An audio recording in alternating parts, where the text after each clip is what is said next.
tal amigos de Ultimátum? ¿Cómo están? Muy buenos días. Vamos a iniciar Arsenal de Plumas correspondiente a este 18 de enero del 2022. En esta ocasión platicaremos con Juan Carlos Calimayor. ¿Cómo estás, Juan Carlos? Bien, Alex, buenos días. Buenos días, buenos días. Pues vamos a iniciar, yo creo, con el editorial de hoy de Ultimátum impreso. Se titula La colección Pelizzi entre los tesoros a la venta de Banamex, este tema que se dio a conocer como un boom noticioso la semana pasada, cuando Citigroup anunciaba que iba a desprenderse de su banca al menudeo en México, que no es otra cosa que Banamex, lo que conocemos como Banamex. Y desde luego, pues, se va a desprender de todo su equipo inmobiliario, y todas las cuentas a menudeo que se manejan aquí en México, y entre la propiedad inmobiliaria, pues está justamente la colección Pelizzi. Juan Carlos, tú conoces muy bien ese tema. Sí, mira, déjame comentarte, pero no solo eso, lo que se llama la Casa de Iturbide, que es un edificio extraordinario en la Ciudad de México, y agrégale a ello un vasto acervo de pinturas, de esculturas, de documentos, pues el patrimonio cultural que tiene Banamex a través de su fundación, como bien dices, forma parte de todos los activos de esta empresa y se van a poner a la venta, y entre ellos está precisamente la Fundación Pelizzi, que fueron una pareja de italianos que vivió algunos años, hizo una reserva ecológica que desafortunadamente hoy está invadida, y dentro de ello pues hicieron una colección de textiles indígenas, de textiles muy antiguos y con una riqueza, la verdad, extraordinaria. O sea, construyeron un museo que tiene las características de cualquier museo de primer mundo, con todos los humidificadores, todas las condiciones ambientales para mantener el acervo en perfectas condiciones. Y fue un trabajo de varios años. Y además se hizo un convenio con la Lina, porque está ocupando a un costado de la iglesia de Santo Domingo lo que fue el ex convento de Santo Domingo en San Cristóbal en las Casas. Entonces, pues no es de que vayan a desperdiciarlo. Marcelo Ebrard ha dicho que al gobierno le podría interesar quedarse con esa parte, y el asunto es el destino que finalmente se vaya a dar a estas obras de gran valor para México y en particular para Chiapas, en lo que refiere a esta famosa, o no tal vez tampoco, más bien no muy conocida, colección de textiles que la familia Pelizzi dejó como un legado para Chiapas, y que bueno, está abierto ahí el museo, pueden consultar por internet la información y ver todo este gran acervo con el que cuenta este museo de textiles del mundo maya, allá precisamente a un costado de la iglesia de Santo Domingo. Entonces, no digo que ocupa, no preocupa, pero ojalá, vamos a ver qué destino tiene finalmente esta valiosa colección, querido Alejandro. Claro, nada más agrego un dato que se cita ahí en el editorial: el acervo de tejidos guatemaltecos de Fomento Cultural Banamex proviene de 17 departamentos y tiene una gran riqueza. Esta colección cuenta con ejemplares de décadas a partir de 1920 y está integrado por más de 1,000 piezas. La colección del Patronato de la Colección Pelizzi es fruto de una sistemática investigación en los pueblos de Chiapas, realizada entre 1972 y 1979. Su creación fue promovida por el antropólogo Francesco Pelizzi y en conjunto reúne 793 piezas antiguas y contemporáneas. Al momento en que se realizó la búsqueda, se reunió bajo los criterios del propio Francesco Pelizzi y de Walter Morris. Son algunos datos, vale la pena leer el editorial completo de Ultimátum impreso el día de hoy. Y bien, y si quieres nos pasamos ya al texto tuyo del día de hoy, que lo titulas abordando el tema de las ilegalidades que se están cometiendo en el estado de Chiapas desde hace bastante tiempo, no solamente de ahora. Lo titulas Cultura de la Legalidad.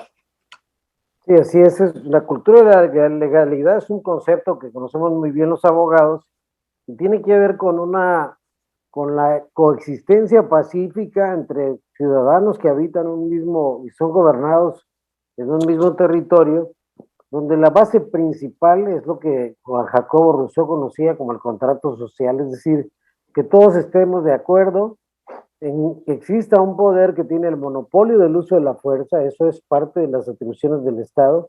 Y cuando digo monopolio del uso de la fuerza, quiere decir que el Estado es la única entidad que puede ejercer legítima y legalmente el uso de la fuerza. Y cuando hablamos del uso de la fuerza, hablamos de imponer el orden, hablamos de que no vas a parar un asalto con hombres que tienen metralletas pidiéndoles el favor de que se retiren. Tienes que emplear el uso de la fuerza para hacer efectivo el cumplimiento de la ley. Pero el problema que tenemos en nuestro país, desde mi punto de vista, es que no tenemos una cultura, los ciudadanos, de la legalidad. ¿Qué quiere decir esto? Quiere decir que estamos acostumbrados, es un problema no solamente de los mexicanos y de los chiapanecos, sino en Latinoamérica. Estamos acostumbrados a violentar la ley o a violarla sistemáticamente en todo nuestro quehacer cotidiano. Ahora sí que aquella famosa frase de hace unos años decía, el que no tranza no avanza, y desafortunadamente, pues a mí lo que me llama la atención es, por ejemplo, y reseño al final del texto, para colmo de males, ya la última semana, la semana pasada, un grupo de padres de familia, porque les cambiaron un maestro de sexto de primaria, bloquearon el Boulevard Tuxtla Gutiérrez, ocasionando un caos terrible, y entonces ya se volvió la violación a la ley, que es un bloqueo de una vialidad, es una violación a la ley, ya se volvió un medio para exigir y presionar al gobierno. Entonces, el gobierno, particularmente los gobiernos de Chiapas, están entrampados porque se aplica la ley, y lo vimos en este gobierno al principio y en gobiernos anteriores, y desafortunadamente hay saldos negativos, algún herido, pues la prensa sale corriendo a ver cuántos heridos hubo y corremos y tenemos la costumbre de victimizar a quienes cometen de entrada los delitos desde el momento que están bloqueando, y confundimos el derecho de manifestación, Alejandro, con el derecho a violentar los derechos de terceras personas. Vemos frecuentemente en la Ciudad de México, lo vimos con las manifestaciones feministas, la agresión a comercios, a negocios, esta idea anticapitalista que vemos en la Matumaxá, por ejemplo, acá en Tuxtla Gutiérrez, de secuestrar camiones de compañías nacionales o transnacionales, como si estuvieran haciendo parte de una causa, de una lucha ideológica, el hacer rehén a personas con empleados que son mexicanos, con compañías que son mexicanas, que pagan impuestos en nuestro país, y se nos hace de lo más normal. Entonces, por ejemplo, desalojan a vendedores ambulantes en el centro de Tuxtla, y llegan los reporteros y no le dicen, oiga, ¿tiene usted permisos para vender acá? ¿Es legal lo que está haciendo? No, victimizamos a la persona porque es una persona pobre que tiene necesidad de vender, y entonces justificamos la violación de la ley, y eso hacemos extensivo en la mayoría de los casos. El gobierno no está haciendo bien su tarea, por eso la gente tiene que recurrir a los bloqueos, y entonces el gobierno es el culpable de facto de que haya manifestaciones. Y yo no lo veo desde esa perspectiva. El gobierno tiene que ejercer la ley, pero lo que nos falta como ciudadanos es una cultura de la legalidad. Y mira, el mejor ejemplo es cuando a mí me ha tocado ver migrantes chiapanecos y mexicanos en los Estados Unidos. Allá todos caminan derechitos.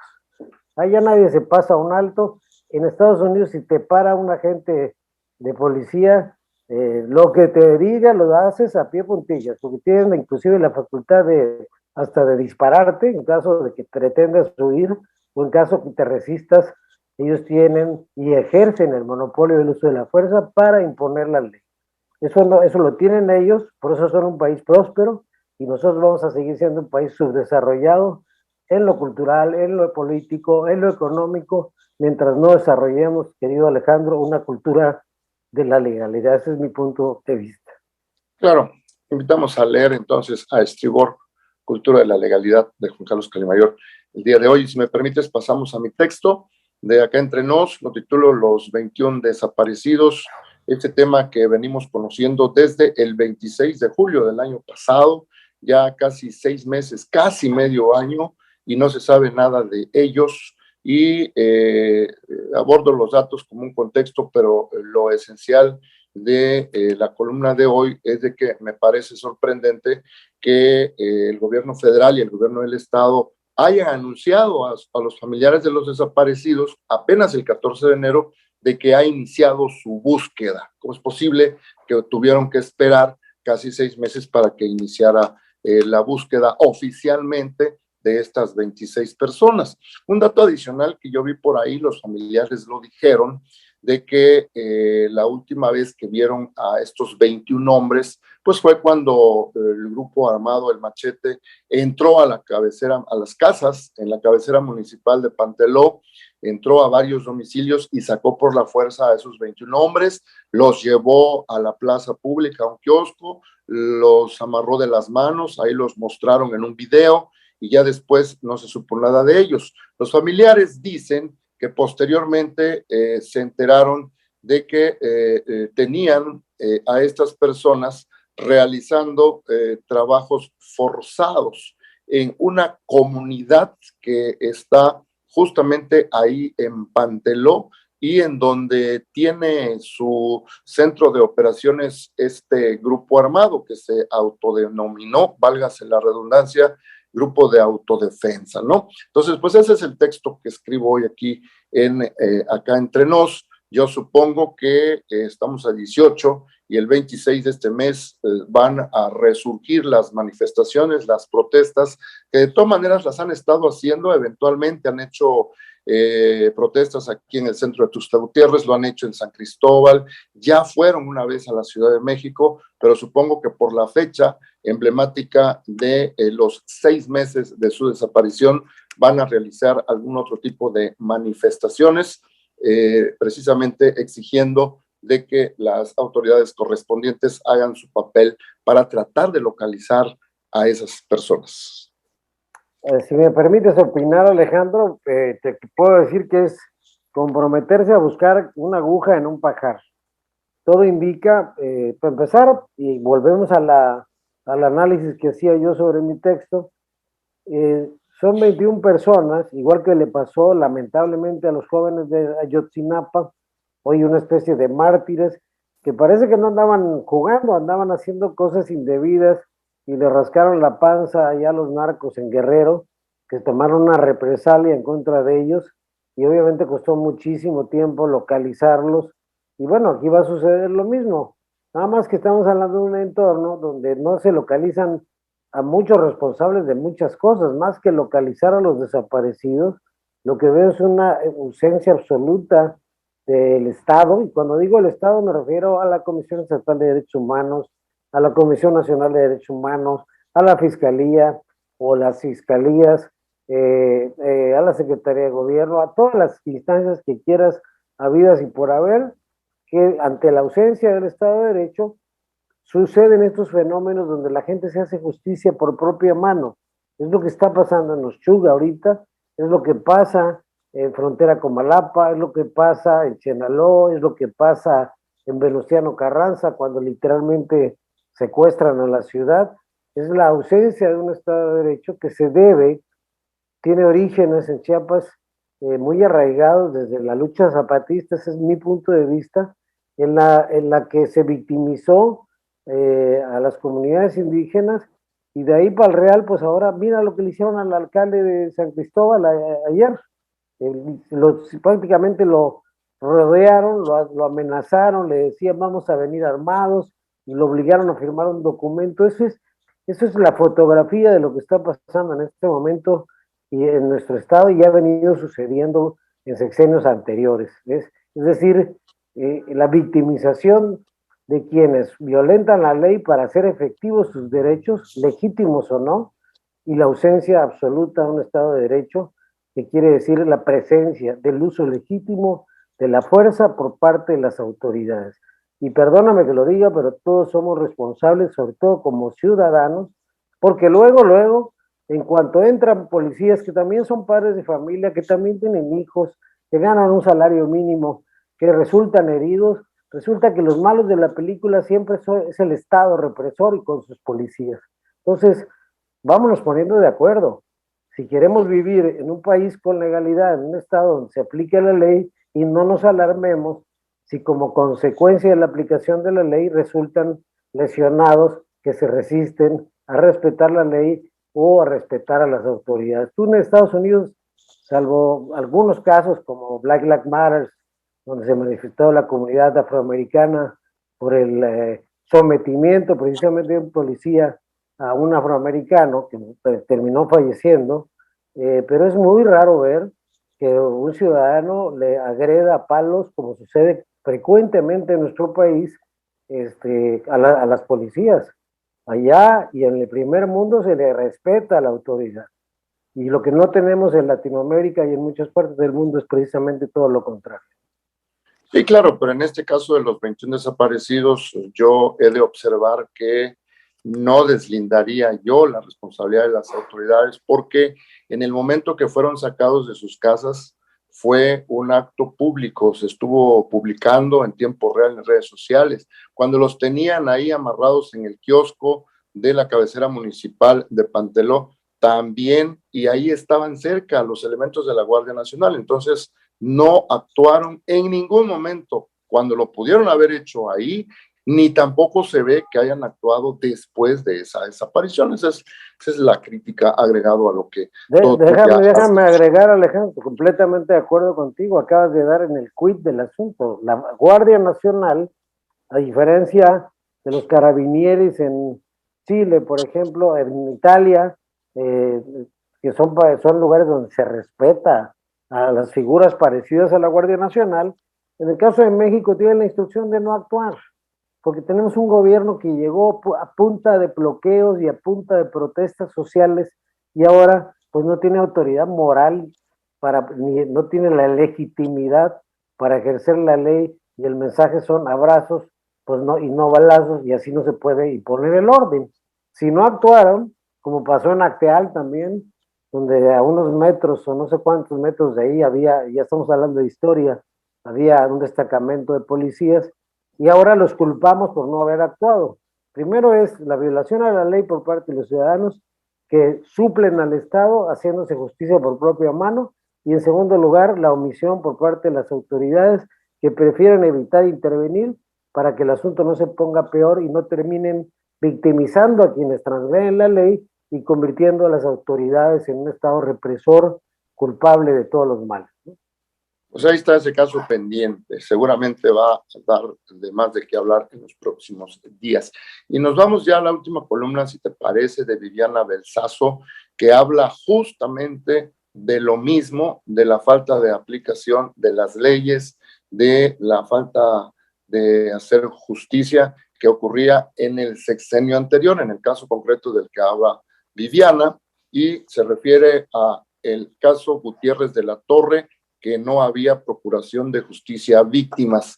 ¿Quién es este Gutiérrez de la Torre? Le digo rápidamente a la audiencia, se llama Cuauhtémoc Gutiérrez de la Torre, fue líder priista y zar de la basura en la Ciudad de México y tenía una orden de captura desde el mes de marzo pasado por trata de personas con fines de explotación sexual. Fíjate, apenas en marzo pasado se le dictó una orden de aprehensión, pero yo recuerdo que la denuncia en contra de él por explotación sexual ya era desde hace mucho tiempo. Él había sido asambleísta del PRI, líder del PRI en la Ciudad de México y nos lleva a pensar que había un manto protector hacia él que no hacía que las investigaciones caminaran. Las denuncias que había en su contra eran varias y hasta ahora, apenas el 30 de diciembre fue detenido. Bueno, de eso habla justamente Viviana Belsazo el día de hoy en su columna Bajo Sospecha y no nos aporta otra cosa más de lo que siempre hemos venido hablando, ¿verdad? De que en el sexenio pasado, pues se suponía que gobernaba el PRI, todas esas cosas, pues había protección para sus personajes, los personajes que pertenían a sus siglas, a los gobiernos que se autoprotegían, y se supone que en esta ocasión pues las cosas iban a cambiar, están cambiando aunque sea de manera lenta en este caso, porque tuvieron que haber pasado 2 años de la cuarta transformación para que giraran la orden de aprehensión y lo detuvieran a este señor. Y hay que aclarar, en este caso pues era un funcionario conocido, reconocido en la Ciudad de México del PRI, y empresario también de la basura, que vaya que les deja dinero cuando saben aprovechar todo eso, pero estamos viendo que también en este sexenio, por ejemplo, están proponiendo a un personaje como embajador en otro país, y tiene muchas denuncias de acoso sexual, y ahí el presidente lo sale a defender. También sucedió el caso del candidato a la gubernatura de Guerrero, Félix Salgado Macedonio, que también tenía incluso investigaciones judiciales iniciadas en su contra. También el presidente lo defendió. Pues nos está dando la idea de que está sucediendo lo mismo que ocurría antes respecto de la protección de personajes políticos que andan en malos pasos, pero que no se les aplica la justicia, no se les mide con la misma vara, ¿verdad? Fíjate que Pedro Salmerón estuvo recientemente en Chiapas presentando un libro. También me parece un gran historiador. Sí, lo es.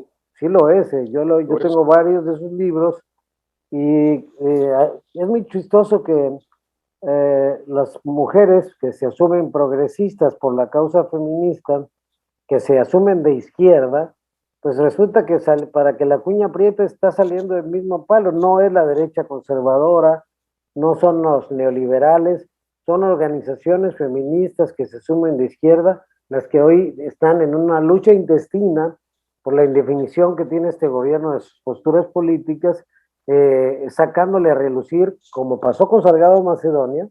Por eso se fue Irma Heréndira Sandoval, porque John Ackerman, su esposo, y ellos fueron los que soltaron los antecedentes de Salgado Macedonio. Eso no vino de la oposición. El presidente se esperó que se calmaran las aguas, que pasara la elección, y literalmente le dio cuello a Irma Heréndira Sandoval por haber entrometidose filtrando esta información que perjudica la imagen del gobierno federal, que queda, como tú lo acabas de decir, como solapando este tipo de cuestiones. Yo, antes de linchar en la hoguera, como la Santa Inquisición, a Pedro Salmerón, tendríamos que ponderar realmente, por ejemplo, si estos hechos se dieron en un momento en que no eran, legalmente perseguidos, pues porque resulta que hoy en día, lo pasa en Hollywood, que hay denuncias como la que hizo Salma Hayek, otra director de cine que fue multiacusado, de cosas que en aquel momento desafortunadamente no eran delito. Y entonces es un juicio de carácter moral el que quieren hacer para impedirle, en este caso a este historiador, asumir la responsabilidad en un país. Así que, pues sí, es una decisión de carácter político contra un ataque de carácter político, quizá legítimo, de las mujeres, que pudieran tener acusaciones y que deberían dejar de dar más allá de una carta, que eso ya es bastante valiente hacerlo, mejores elementos para pretender juzgar, o pretender, si no legalmente, porque no se podía antes, moralmente, a un personaje, para prácticamente, si le hacen esto a Pedro Salmerón, no solamente le truncarían ser embajador, sino prácticamente lo están condenando al purgatorio por el resto de su vida, ¿no? Entonces, sí, por una parte. Y por la otra, Alejandro, otra vez volvemos a hablar del mismo tema de la cultura de la legalidad. Lo que hacía este líder del PRI, lo están haciendo hoy bajo las siglas de los nuevos gobiernos otros personajes. La Ciudad de México está llena de mafias. Hay mafias en la central de abastos. Si tú vas hoy, tomas un vuelo y vas mañana a la zona rosa y te paras en una esquina y preguntas por venta de drogas, hay venta de drogas. Y eso lo controla alguien, y se tolera por parte de las autoridades. ¿Por qué? Porque también son aliados a la hora de votar. Entonces hay mafias en los sindicatos, mafias en los dealers de los distribuidores de drogas, mafias, la central de abastos, mafias por doquier. Ahí está René Bejarano y su esposa Dolores Padierna, que han construido sus carreras políticas a partir de su amaciato con organizaciones que te actúan al borde de la ley. Claro, claro, de acuerdo contigo. Pues ese es el texto bajo sospecha. En caso Gutiérrez de la Torre no había procuración de justicia a víctimas de Viviana Belsazo. Los invitamos a que lo lean. Con esto terminamos, Juan Carlos. Muchas gracias. Nos vemos.